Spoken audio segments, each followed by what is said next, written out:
Hi Leo, mid-month of October, mid-October 2025, ito na po ang inyong reading. Kuha tayo ng ilang guidance, advice, messages para sa inyo. Leo, anong kailangan yung marinig ngayon? Energy check tayo. Para sa mga Leo na maaring makapakinig nito.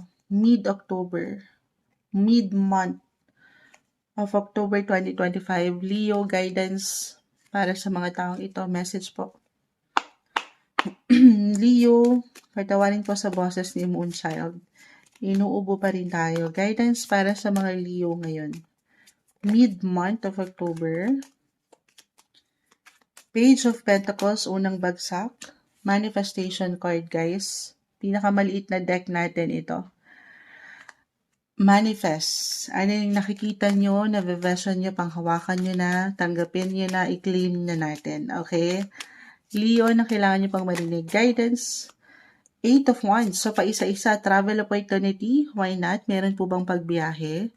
Or, meron bumibiyahe ngayon? Or, andito kayo sa proseso ng ilang nilalakad yung dokumento, travel documents, visa, passports. Kahit sa simpleng pagpaplano or kusang pwedeng ipaangat po ito ng universe. Ayan, may pagganon si Moonshot. Page of Pentacles again. Manifestation card. Opportunity to, guys. Oo, parating. Or merong parating, anything connected sa ibang bansa. Oo, add pa tayo. Ayan oh. Ang bilis. Nagugulat ako. Pa isa-isa ang humaharap sa inyo, Leo. Guidance para sa'yo ngayon. Mid-October, Leo. Ano kailangan nyo marinig? Financial independence, umangat. Okay, di kailangan katakutan to. Talagang pa isa-isa, alam nyo. Usually, kasi ang liit ng deck na to, ito yung pinakamaliit na deck natin. Bumabagsak talaga lahat, pero sa inyo pa isa-isa. Sinusobrasya tayo. This is the death card, the reverse. Di kailangan katakutan, guys. Along with your other cards, dumadaan po kayo sa ilang changes, transitions, transformation ng buhay. Okay, may ilang pagbabago. Fresh start sa aking nakikita. Kumbaga, you're out with the old na and in with the new. Ayaw nyo na ng mga luma. Ganun. Or why not? Baka pagdating sa inyong mga physical home, andito kasi yung pagiging independent nyo sa pamilya, sa trabaho, sa pera. It's time na mag-declutter na kayo or maglinis, mag-clear ng inyong space, physical home man yan, or pagdating sa inyong mga relasyon na alam nyo hindi na nagsaserve ng purpose sa inyo, biglang may hugot, ano. Oo, kasi may mga pagbabago po. Dumadaan kayo sa mga, kung huwag nyo bigyan ng limits yung kakayanan nyo or kung ano pa yung gusto nyo makita sa inyong buhay na merong ginhawa, na merong comfort. Okay? Dito kasi kay Page of Pentacles, umangat na po eh. New positive possibilities, new opportunities, new ventures, new business. May ganun ba? Money-making opportunity, travel opportunity, marami pong posibilidad. Tayo ay general reading, okay? So, of course, just only take what resonate pa rin.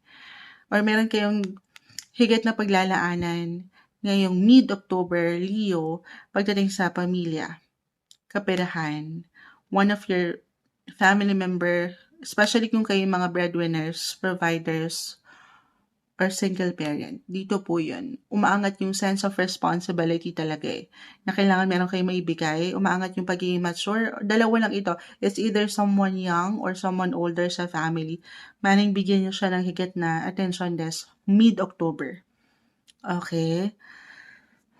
Okay. Patawarin sa boses ni Moonshot. Kaya pa ba? Add pa tayo ha, Leo. Anong kailangan yung marinig? Add tayo ng ilang messages pa po. May travel ba? 8 and 9 of Wands. It doesn't matter na bumagsak na. Hindi natin pipigilan, ang dami nito. It doesn't matter kung ito pa ay long or short distance travel. Kahit short trips lang ito. Ay tayo. Page of Wands. 6 of Cups. Talagang connected sa pamilya. Ang lawak nito. Connected about your past. Maaaring merong mag-revisit, revisit, reconnect, reunion, kahit sa simpleng pagpaplano, kahit over the net lang ito. Meron po bang ganun? Parang may magbabalik, may manunumbalik. Kahit sa simpleng pakiramdam. Seven of Pentacles, Five of Pentacles, both reverse. Or pakiramdaman din po ang sarili. Physically, mentally, emotionally. Reversal tayo ha. Hindi isang medical advisor si Moonchild. Tanungin ang sarili kung sino ang pahinga mo or kung saan ka higit na makapagpapahinga, makapag-recharge ng energy, lalo pa kung talaga may pagkapagod din akong nakikita po eh. Oo. Ayun yung pinaka nakikita kong ano dito.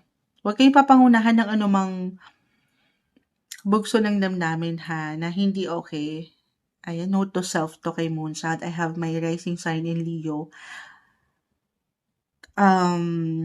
If ever merong tension na umangat, kahit sa simpleng emosyon, pagdating sa pamilya, or ilang taong malapit sa iyong puso, Leo, bago ka gumawa ng desisyon sa action, or kahit sa simpleng komento, of course, this is something na alalayan ng sarili, kasi totoo yan, kapag napapangunahan tayo ng emosyon, dyan tayo natatalo.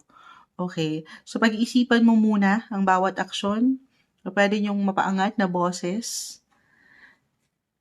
Oo. Yun lang naman. Yun yung nakikita kong maaring concern or maging concern nyo. Huwag pangunahan ng init ng ulo, in short. Kalma. Hinga muna. Sabi ko nga, clear your space. Kasi umangat yung kanina eh.